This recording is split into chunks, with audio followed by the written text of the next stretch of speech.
तो इस सेशन में हम डेटा एनालिटिक्स कोर्स के बारे में समझेंगे।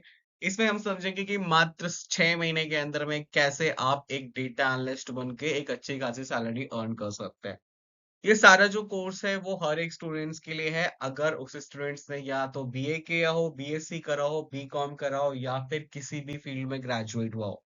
ये कोर्स सभी लोग कर सकते हैं। अब ये कोर्स सभी लोग क्यों कर सकते हैं, उसका एक रीज़न यही है कि इस फील्ड में ऐसे सारे टूल्स आपको सिखाए जाते हैं, जो कि ना तो कंप्यूटर साइंस इंजीनियरिंग में सिखाए जाते हैं, ना तो बीसीए, एमसीए में सिखाए जाते हैं, ना बीए में सिखाया जाता है, ना बीएससी, ना बीकॉम में सिखाया जाता है। तो ये सारे टूल्स आपको बाहर से सीखने पड़ते हैं और इनकी काफ़ी ज़्यादा डिमांड है, तो डेफ़िनेटली ये काफ़ी इम्पोर्टेंट टूल्स आपके लिए हो सकते हैं। तो इट इज़ वेरी इंपॉर्टेंट आप 6 महीने के अंदर में ये सारी चीज़ों को सीख करके एक अच्छी खासी सैलरी अर्न कर सकते हो। अब सबसे इम्पोर्टेंट चीज़ है, ये कोर्स बिगिनर्स के लिए है। आपको अगर कुछ भी नहीं आता है डेटा एनालिस्ट कोर्स में, डेटा एनालिटिक्स कोर्स में अगर आपको 1% पाइथन का पी भी नहीं आता है, तो वो एकदम बेसिक से स्टार्ट होगा। आपको इसमें वो सारे टूल सिखाए जाएँगे। इसमें आपका पाइथन हो सकता है, आपका पावर बीआई है, आपका एसक्यूएल है, आपके वो सारे टूल्स एक्सेल, एडवांस एक्सेल वो सारे टूल्स जो कि इसके लिए काफ़ी ज़्यादा इम्पोर्टेंट है, आपको इसमें सारे टूल्स सीखने पड़ेंगे। सो सबसे पहली चीज़ है, अगर आप इस कोर्स को स्टार्ट करते हैं, तो सबसे पहली चीज़ ये कि एक डेटा एनालिटिक्स क्या होता है, डेटा साइंस क्या होता है, ये सारी चीज़ें आपको समझ में आनी चाहिए। तो डेटा साइंस क्या है? डेटा साइंस एक तरीके का फ़ील्ड है।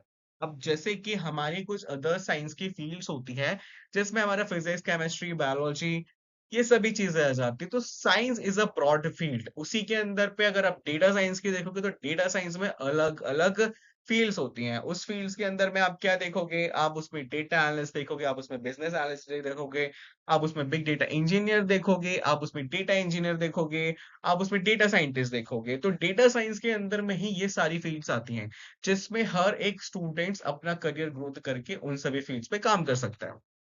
तो अगर आप उस फ़ील्ड में काम करना चाहते हैं, उसकी उस फ़ील्ड में अपना करियर बनाना चाहते हैं, तो आपको चॉइस करनी होगी कि आपको डेटा साइंस में किस फ़ील्ड में जाना है, क्या काम करना है। तो यहाँ पर अगर आप डेटा एनालिस्ट बनते हैं, तो डेटा एनालिस्ट बनने के साथ-साथ आपके पास में 2 जॉब ऑफर्स अवेलेबल हो सकते हैं। एक तो डेटा एनालिस्ट का तो रहेगा ही, साथ में आप इसमें बिज़नेस एनालिस्ट का जॉब ऑफर भी ग्रैब कर सकते हैं। डेटा साइंस क्या होता है? डेटा साइंस का सिंपल सा मतलब ये होता है कि हर जगह इतना ज़्यादा पूरे वर्ल्ड में इतना ज़्यादा डेटा अवेलेबल है। अब वो डेटा तो हम ऐसे ही तो नहीं छोड़ सकते। तो उस डेटा का आप कैसे यूज़ करते हैं, उसको कैसे कलेक्ट करते हैं, उसको एनालाइज़ कैसे करते हैं और उसको कंपनीज़ को कैसे दिखाते हैं। अब कंपनीज़ को इस डेटा की क्या रिक्वायरमेंट है? डेटा की कंपनीज़ को इसलिए रिक्वायरमेंट है क्योंकि हर कंपनी चाहती है, एवरी कंपनी वांट्स कि हमें इतना एक्यूरेट डेटा मिले जिसके अकॉर्डिंगली वो अपने बिज़नेसेस में अपने प्रोडक्ट को डिज़ाइन कर पाएँ और कस्टमर के अकॉर्डिंगली उस प्रोडक्ट को बना पाएँ। अगर वो कस्टमर के अकॉर्डिंगली अपने प्रोडक्ट को बना पाते हैं, तो उनकी सेल्स अच्छी खासी होगी। अगर उनकी सेल्स अच्छी होगी, तो कंपनी में ग्रोथ अच्छा होगा। That's why data science is very important और डेटा एनालिस्ट का काम वहीं पर ही काफ़ी ज़्यादा इंपॉर्टेंट हो जाता है। इसकी वजह से कंपनीज़ आज के टाइम में डेटा एनालिस्ट को, डेटा साइंटिस्ट को, डेटा इंजीनियर्स को बहुत ज़्यादा हायर करती है। क्यों हायर करती है? क्योंकि उनकी रिक्वायरमेंट उस हिसाब से है। क्यों? क्योंकि उनको अपनी बिज़नेसेस में ग्रोथ करनी है। अगर वो अपने बिज़नेसेस में ग्रोथ करना चाहते हैं, तो उन्हें डेटा एनालिस्ट की रिक्वायरमेंट पड़ेगी ही पड़ेगी। अब अगर डेटा एनालिस्ट की अगर उनको रिक्वायरमेंट है, तो डेफ़िनेटली ये जो फ़ील्ड है आपके लिए बहुत ज़्यादा इम्पोर्टेंट है। अगर ये फ़ील्ड में अगर आप अपना करियर बनाते हैं, तो डेफ़िनेटली वाले आने वाले 5 से 10 साल के में आपको काफ़ी ज़्यादा अपने करियर में ग्रोथ देखने के लिए मिलेगी। तो इट इज़ वेरी इम्पोर्टेंट। अगर शॉर्ट फ़ॉर्म में मैं आपको समझाऊँ, तो शॉर्ट फ़ॉर्म का सीधा-सा मतलब ये है कि डेटा साइंस में डेटा एनालिस्ट का काम यही होता है, डेटा को कलेक्ट करना, उसको एनालाइज़ करना, उसको एक अच्छे तरीके से कंपनीज़ को डिसीजन लेने में डेटा एनालिस्ट किस तरीके से हेल्प कर सकते हैं, ये सारे काम एक डेटा एनालिस्ट करता है। अब डेटा किस-किस फॉर्म में हो सकता है, आप इतना ज़्यादा सोशल मीडिया यूज़ करते हैं, तो डेटा काफ़ी रॉ डेटा होता है। अब वो नंबर्स के रूप में हो सकता है, वो टेक्स्ट के फॉर्म में हो सकता है, वो इमेजेस के फॉर्म में हो सकता है, वो डेटा किसी भी फॉर्म में हो सकता है और वो डेटा जो रहता है, वो काफ़ी ज़्यादा इम्पोर्टेंट हो जाता है। अब अगर वो डेटा इतना ज़्यादा इम्पोर्टेंट है, तो डेफ़िनिटली आपको उसको निकालना पड़ेगा, जो भी इम्पोर्टेंट डेटा है और वो इम्पोर्टेंट डेटा आपको कंपनीज़ को प्रोवाइड कराना पड़ेगा। अब इस डेटा साइंस में आपका क्या काम है? आपको डेटा कलेक्ट करना है, डेटा को क्लीन करना है, उसको प्रोसेस करना है, प्रोसेस करने के बाद में विजुअलाइजेशन टूल्स के थ्रू उसको दिखाना है, फिर कंपनी को उसको डिसीजन लेने में उसको हेल्प कराना है। आप इस तरीके से समझ सकते हैं कि data is the new oil of the world. अगर आप देखेंगे कि एक ऑयल की तरह है, जो क्रूड ऑयल है, उस क्रूड ऑयल में से जो इंपॉर्टेंट चीजें हैं, जो गाड़ी में जरूरत है, डीजल अलग करना है हमें, हमें पेट्रोल अलग करना है, वो सारी चीजें हमें अलग करनी है। तो it is just like that. तो वहीं पर डेटा एनालिस्ट का काम काफी ज्यादा इंपॉर्टेंट हो जाता है। अब डेटा एनालिस्ट में काफी ज्यादा बहुत बड़ी इंडस्ट्री है। Data analyst is a very huge industry. कोई भी सेक्टर हो, किसी भी सेक्टर में डेटा एनालिस्ट की रिक्वायरमेंट पड़ेगी, और हर साल 30 to 40% की ग्रोथ इसमें हमको देखने को मिल सकती है। और कंपनीज क्या कर रही हैं? डेटा एनालिस्ट की फील्ड में लोगों को हायर करने में काफी ज्यादा इन्वेस्टमेंट कर रही हैं। क्योंकि अगर एक डेटा एनालिस्ट को अगर कंपनी 10 लाख रुपए सैलरी देती है, 15 लाख रुपए सैलरी देती है, तो वो उस डेटा एनालिस्ट से हर महीने कम से कम एक अच्छा अमाउंट जो है वो अर्न करती है। वो कम से कम आपसे हो सकता है 1.5 करोड़, 2 करोड़, 2.5 करोड़, 3 करोड़, इतना का बिजनेस अगर आपके प्रॉपर डिसीजन से अगर वो ले पाती है, तो वो डेफिनेटली आपको 10 से 15 लाख रुपए आपको सैलरी प्रोवाइड कर सकती है। अब डेटा एक्सप्लोजन, इतना ज्यादा डेटा अवेलेबल है कि अब इस डेटा को आपको क्लीन करने के लिए, उसको एनालाइज करने के लिए, उसको यूज करने के लिए, और बहुत इंपॉर्टेंट डेटा निकालने के लिए, क्योंकि बहुत कचरा पड़ा है डेटा में, उसमें से इंपॉर्टेंट डेटा निकालना, जैसे कि 100 डेटा है, 100 यानी लाखों डेटा है। अब लाखों डेटा में से जरूरी तो नहीं कि लाखों लोग इंटरेस्टेड हो उसके बिजनेस में, नहीं, कुछ ही लोग इंटरेस्टेड होंगे। तो उन लोगों को कैसे हमारे बिजनेसेस में इंपॉर्टेंट डेटा निकाल करके, इंपॉर्टेंट कस्टमर्स को निकाल करके बेसिकली उन्हीं को टारगेट करना है। अब जैसे कि अगर आपका इंटरेस्ट किसी चीज पे नहीं है, लेकिन अगर आप कंटिन्यूअसली उसको वो प्रोडक्ट पिच करेंगे, अगर मान लीजिए कि मुझे एक टीवी की जरूरत नहीं है, लेकिन आप कंटिन्यूअसली उसको टीवी की एड दिखाएंगे, तो क्या डेफिनेटली वो टीवी खरीदेगा? नहीं। लेकिन अगर आपको पता हो कि इस पर्सन ने टीवी परचेसिंग करने के लिए फ्लिपकार्ट में कंटिन्यूअसली देखता रहता है कि हाँ मुझे टीवी खरीदनी, तो एक कंपनी क्या करेगी, उसको कंटिन्यूअसली टीवी की एड दिखाएगी, और एक दिन ऐसा आएगा कि वो टीवी खरीद लेगा। लेकिन अब जिसे टीवी देखनी ही नहीं है, टीवी खरीदनी ही नहीं है, तो जनरली आप उसको बार बार अगर टीवी का ऐड दिखाओगे, तो डेफिनेटली वो टीवी क्यों खरीदेगा? नहीं खरीदेगा। तो वहीं पर अगर हमारे पास में 1000 करोड़ ऑफ डेटा है, उसमें से इंपॉर्टेंट कस्टमर्स का डेटा निकालना और डेटा के अकॉर्डिंगली कस्टमर को अपने प्रोडक्ट को पिच करना काफी ज्यादा इंपॉर्टेंट हो जाता है। इसलिए आपको जरूरत है एक अच्छा खासा डेटा एनालिस्ट बन करके कंपनीज को प्रॉफिटेबिलिटी में पहुंचाना और डिसीजन में हेल्प कराना, जिससे कि कंपनी अच्छा खासा ग्रोथ कर सके। डेटा कहाँ पर है? जितने भी सारे सेक्टर्स आप देखे होंगे, अगर आप हेल्थ केयर में चले जाओ, चाहे आप फाइनेंस में चले जाओ, चाहे आप ई कॉमर्स में चले जाओ, आप मैन्युफैक्चरिंग में चले जाओ, मार्केटिंग में चले जाओ, गवर्नमेंट में चले जाओ, चाहे एजुकेशन में चले जाओ। अब आप लोग सोचते हैं कि अगर हम डेटा एनालिस्ट बनते हैं, हम किस-किस फील्ड में काम कर सकते हैं। ऐसी कोई फील्ड नहीं है जहाँ पे आप काम नहीं कर सकते, आप सारी फील्ड में काम कर सकते हैं।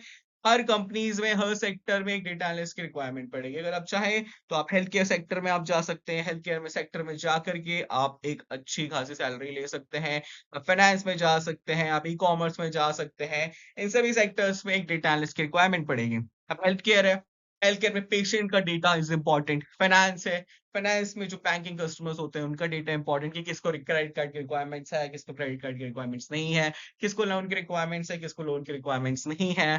फाइनेंस में म्यूचुअल फंड्स में कौन इन्वेस्ट करना चाहता है, कौन इंटरेस्टेड है, कौन इंटरेस्टेड नहीं है, कस्टमर का क्या बिहेवियर है, वो कब खरीदना पसंद करता है, कब नहीं पसंद करता है, वो सारी चीजें फाइनेंस के अंदर में आप देखोगे। ई कॉमर्स में भी सेम वही कहानी है कि एक पर्सन कौन से क्लोथिंग में ज्यादा इन्वेस्ट करता है, क्लोथिंग ज्यादा खरीदता है, वो किस वे में खरीदता है, कब ज्यादा खरीदना पसंद करता है, कौन से मंथ में कौन से डे होता है, किस टाइम, शाम को, सुबह, कब खरीदना पसंद करता है।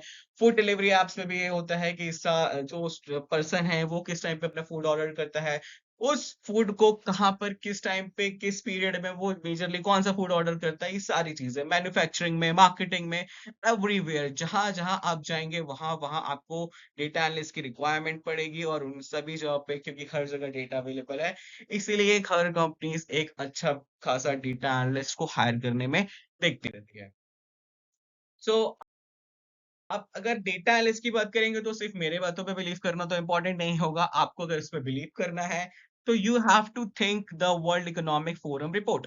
अब इस वर्ल्ड इकोनॉमिक फोरम रिपोर्ट में क्या है? इस वर्ल्ड इकोनॉमिक फोरम रिपोर्ट में ये है कि उन्होंने बताया है कि टॉप फास्टेस्ट ग्रोइंग जॉब्स कौन सी अवेलेबल होंगी, और आने वाले टाइम पे टॉप फास्टेस्ट डिक्लाइनिंग जॉब्स कौन सी अवेलेबल होंगी। तो ये वाला जो सेक्शन आप देख रहे हैं, इस वाले सेक्शन के अंदर में वो सारी चीजें बताई गई हैं कि आने वाले समय में कौन सी जॉब्स अवेलेबल होंगी और आने वाले समय में कौन सी जॉब्स डिक्लाइन करेंगी। ये सारी जॉब्स जो आप देख रहे हैं, ये सारी जॉब्स आने वाले टाइम पर काफी ज्यादा बूम करेंगी। अब यहाँ पर एक 11 नंबर सेक्शन देखेंगे तो यहाँ पे डेटा एनालिस्ट का एक ऑप्शन आता है और डेटा साइंटिस्ट का एक ऑप्शन आता है। तो हाँ, अगर वर्ल्ड इकोनॉमिक फोरम बोल रहा है कि आने वाले 5 साल के अंदर भी ये सारी जॉब्स होंगी, तो डेफिनेटली आपको इसमें अपना काम करना चाहिए। अब यहाँ पे एआई, मशीन लर्निंग इंजीनियर्स की काफी रिक्वायरमेंट पड़ेगी, बिग डेटा स्पेशलिस्ट की काफी ज्यादा इंपॉर्टेंट पड़ेगी।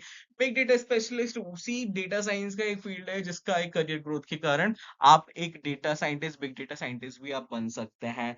तो ये सारी फील्ड्स हैं जो आने वाले टाइम पर काफी ज्यादा बूम करेंगी और ये जो फील्ड्स हैं वो आने वाले टाइम पर डिक्लाइन करेंगी। सो डेफिनेटली आपको इन सभी फील्ड्स पर अपना करियर बनाना जरूरी हो जाता है।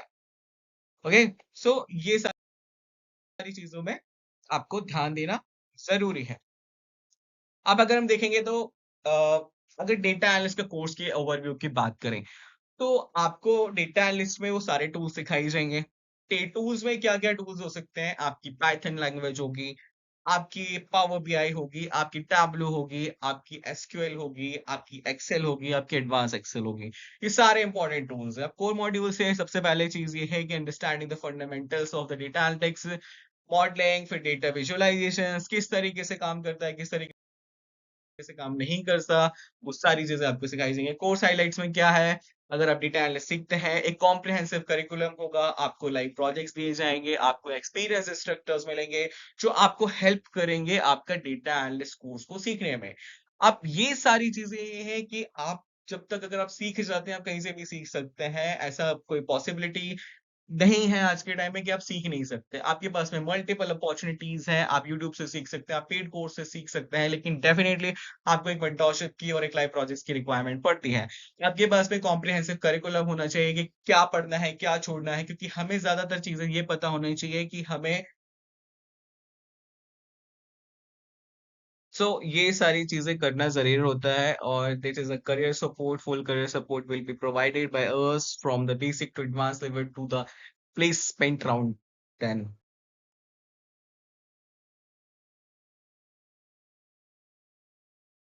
So you can learn everything from basic to advanced level, and you can learn from the basic and you will learn from the advanced, and everything is very important to learn. So every day you will take a class. There is a 3 days of a class in a week. There is a monthly classes.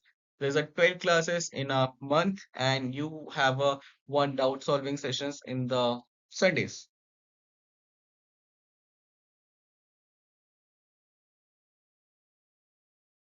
So thank you for the attentions and everything is well and good. If you want to join us, so you can contact us. So if you want anything more about the course, and you can contact us. Thank you so much.